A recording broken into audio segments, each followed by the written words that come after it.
মিনির মা অত্যন্ত শঙ্কিত স্বভাবের লোক। রাস্তায় একটা শব্দ শুনিলে তাহার মনে হয় পৃথিবীর সমস্ত মাতাল আমাদের বাড়িটায় বিশেষ লক্ষ্য করিয়া ছুটিয়া আসিতেছে।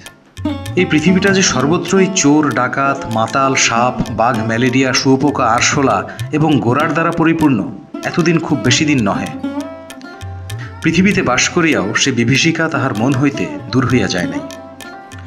রহমত কাবুলিওয়ালা সম্বন্ধে তিনি সম্পূর্ণ নিঃসংশয় ছিলেন না।